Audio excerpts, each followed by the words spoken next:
Hello and welcome back to Newsroom Nigeria. This is where we give you hot, fresh and sizzling news all day long. If this is your first time here, you have not subscribed to this channel, what are you doing? Please go ahead and subscribe, like this video, also leave your opinions in the comments section. It's very important to click on the like button that we will encourage to put out more reliable and authentic news. Without further ado, let's delve right into the details of today's news. In a recent video shared on official X account of News Central TV, Nigeria's Minister of Works, David Umahi, responded to allegations of sexual harassment made against him, urging women to be cautious about making false accusations. The minister's remarks come amid an ongoing claim that he owed a woman 200 million naira from a 2014 transaction, an accusation he firmly rejected. Umahi questioned the credibility of the allegation, dismissing it as baseless and highlighting what he saw as inconsistencies in the woman's claim.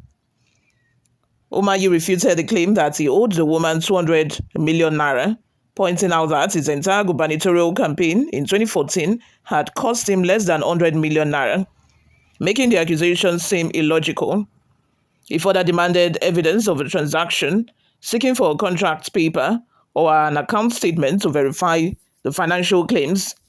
His response indicated that he believed the woman's allegations were unfounded and lacked substantial proof. The minister went on to suggest that the woman might be influenced by external parties, noting that similar accusations had been made against other political figures in the past. Umahi mentioned that he had initially disregarded the allegations, suspecting that they might be driven by personal or political motives. He even suggested that the woman had a history of making similar claims against multiple governors, which in his view raised doubts about the truthfulness of her accusations. According to him, when I saw what she did to 3 other governors, I thought it was a mental case, so I didn't bother to listen. Umahi also linked the ongoing controversy to previous protests against him in the United States and the United Kingdom, suggesting that there were individuals behind the accusations who were trying to fuel the negative attention. He made it clear that he had instructed his legal team to pursue the matter in court, intending to seek damages for what he described as a harmful and false claim. This legal action, he argued, would help protect his reputation and hold the accuser accountable.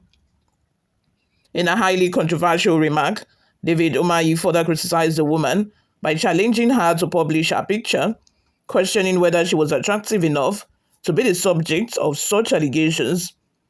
He framed these comments as part of his broader message against what he perceived as false accusations, which he argued could have serious consequences for women. Umahi warned that such claims could discourage men in positions of power from interacting with or assisting women out of fear of being falsely accused. Umahi emphasized that the case would serve as a lesson for men in leadership positions, encouraging them to be cautious in their interactions with women. He expressed a strong desire to safeguard the integrity of men like himself, who he described as decent, while calling on women to rise against the misuse of sexual harassment claims. In doing so, he aimed to undermine the importance of truthfulness and accountability in addressing such serious matters. Let's have your thoughts and opinions in the comment section. Who do you think is actually saying the truth in this situation? Do you think that David Umahi is just, a victim of circumstance, that the woman just wants to rob him, and that the sexual harassment claim is false? Let me know in the comment section. One other thing I also want to mention is the fact that I do not like when, there are sexual harassment claims and people come forward to say that, oh, are you the most beautiful woman? It's not as if she is even fine.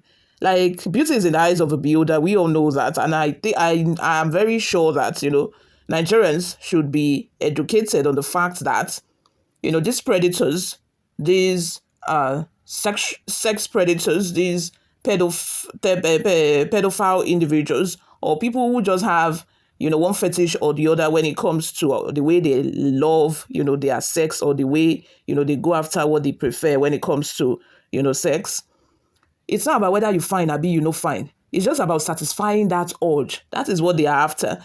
So you coming out just like the same way that Umahi boy, said that it's not as if Natasha is the most beautiful woman in Nigeria. That's like, she's not the most beautiful woman in Nigeria, but she's still beautiful to some certain degree.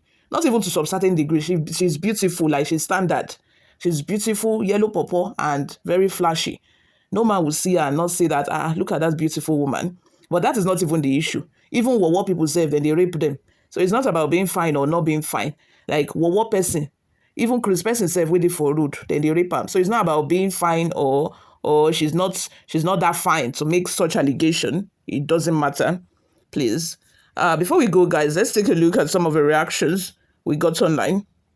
The first comment is from John Omogun, who says, men should fear God, and the next devil is women, but not all of them. There are many out there. Too much generosity or kindness can bring this. The man is good to most women. You're looking for them. When you die, stop, or they are not getting their wants, they go to any length with you or come into your matrimonial home to disturb and threaten or embarrass your family. Men should have self-discipline and be careful of all microwave love out there, especially politicians. Ramano Malik says, spellcaster help to bring back ex-lover, husband, wife, girlfriend, or adverts.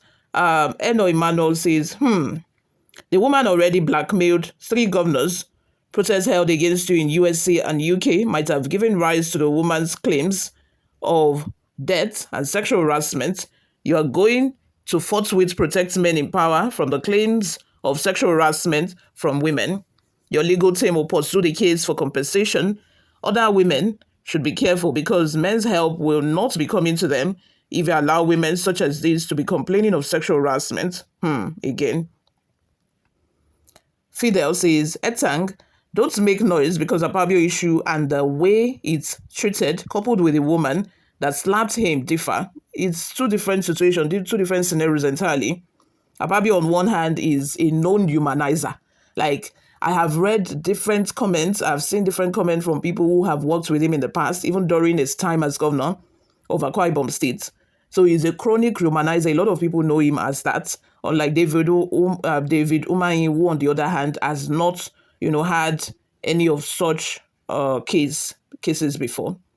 Personally, I am not saying women cannot rope men in such allegations, but at such level, burden of proof lies with their ledger. But for a woman to slap your face for nothing is not possible.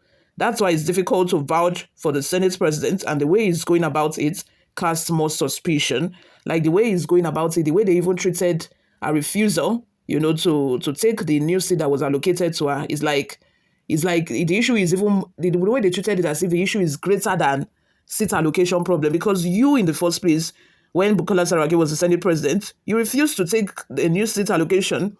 So why is Natasha being given 6 months suspension just basically because of a quarrel or squabbles over new seat allocation? It's just the way he went about it. It's not mature. He did not undo it as a leader should have. Even before the sexual harassment allegation came out, the punishment that was given to her is too much and not necessary. Let's have your thoughts and opinions in the comment section. Thank you very much for always listening and watching, guys. I will see you all in my next video. Bye for now.